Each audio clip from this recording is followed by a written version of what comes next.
All right, welcome to The Explainer. Tonight, we are breaking down an absolute monster of a game in the NBA's Western Conference. We're talking Minnesota Timberwolves versus the defending champion Denver Nuggets, in a showdown that could very well decide who's sitting at the top of the West. And let me tell you, this is so much more than just another game on the calendar. First off, it's a rematch of the season opener, a game Minnesota superstar Anthony Edwards had to sit out. And tonight, the winner walks away with sole possession of the division lead. I mean, the stakes just don't get much higher than this. So, let's really dig into the momentum these two teams are riding, because it's a huge part of the story. This is a legitimate test to see who the top dog in the West really is. I mean, just look at this. It's not just that they're winning, it's how they're winning. The Timberwolves, super impressive, winning 6 of their last 7, but the Nuggets are on another level. They're on a 6-game tear, and get this, 5 of those wins were blowouts by double digits. They aren't just beating teams, they are absolutely dismantling them. So with both teams playing this well, how do they actually stack up against each other on paper? Let's get into the numbers and see what they tell us. And this table, well, it tells you pretty much the whole story. Both squads have incredible offenses, no doubt about it. But Denver has the edge, sitting at number 1 in the league in both points per game and shooting efficiency. And then you flip to the other side of the ball, and the gap is still there.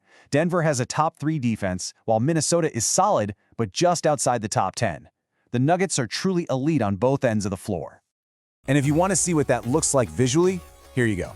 The Timberwolves have a great offense. You can see they're way above the league average. But that Nuggets bar, it's just different. That's what having the number 1 scoring offense in the entire NBA looks like. They're just operating on another plane right now. Okay, so the team stats give us the big picture, but a game this big with this much talent, it's going to come down to the individual matchups. Let's look at the key one-on-one battles that are going to decide this thing.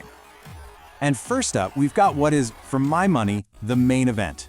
You've got Minnesota's explosive, campy stop guard Anthony Edwards going right at Denver's incredible perimeter defenders. This right here could be the whole ballgame. So here's the million-dollar question. Can Ant-Man stay this hot? The guy's averaging 32 points on 50% shooting lately. Just absurd numbers. But the last time he played Denver, Christian Braun and Kentavious Caldwell-Pope really locked him down. So can he finally solve that defensive puzzle they throw at him? All right, let's move from the guards down into the paint because we have a fascinating clash of styles between the bigs. You've got Karl Anthony Towns for Minnesota squaring off against the super athletic Aaron Gordon for Denver. And this matchup is all about controlling space. We all know what Karl Anthony Towns can do. He's one of the greatest shooting big men ever. He can score from literally anywhere. But he's running into Aaron Gordon, who is just a physical, versatile defender who can guard him inside and out. Whoever wins this battle gives their team a massive advantage. And finally, we get to the biggest problem in the entire league, the one every single coach loses sleep over. How in the world do you even begin to slow down the reigning MVP, Nikola Jokic? Well, here's the thing. There's no good answer. Minnesota's whole strategy is going to be to use their twin towers, Rudy Gobert and Naz Reid, to just throw bodies at him, double team him all night. But that's exactly what Jokic wants you to do. He's been averaging over 10 assists a game, and the second you double team him, he'll find the open man and pick your defense apart. It is the definition of pick your poison. Okay, so we've covered this star matchups. But in a game this tight, it's often the other stuff, the X factors that can swing the outcome. Let's look at the variables that go beyond the box score. And there are 2 absolutely huge factors here. First, fatigue. Minnesota is on the second night of a back-to-back. That is a massive disadvantage. And on top of that, you have Denver's bench, which has been a huge reason for their recent dominance. Since both teams are mostly healthy, that advantage in rest and depth for the Nuggets could be the thing that decides the game.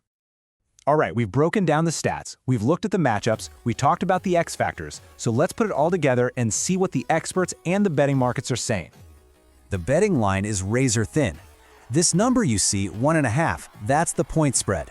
It basically means that the home team, Minnesota, is favored to win, but by the smallest possible margin. Vegas is saying this is a total toss-up. And this chart just confirms it. The odds are telling us it's pretty much a coin flip, giving the Timberwolves that tiny, standard edge for being the home team. A bet on the Nuggets at plus 1.5 means you win if they win the game or even if they just lose by a single point. But here's the twist. Despite that tiny spread on the home crowd, the final pick here is for Denver to cover. And the thinking is pretty clear. The Nuggets' elite offense and defense, combined with Minnesota's fatigue factor, should be enough to overcome that home court advantage. And the projection model agrees completely. It spits out a final score that falls right in line with that pick. It's going to be a high-scoring game, but it ends with Denver winning by 4. A close one, for sure, but a clear win for the champs on the road. And that's really what this all boils down to, and it's the big thing to take away. This is a classic clash of ideas. On one side, you have the pure numbers, the statistical superiority of the Denver Nuggets. They're more efficient, they're more rested, they're the champs. But on the other side, you've got that raw narrative firepower of a crazy hostile crowd and a superstar in Anthony Edwards who is absolutely dying for revenge. Which one wins out? That's what we're about to find out.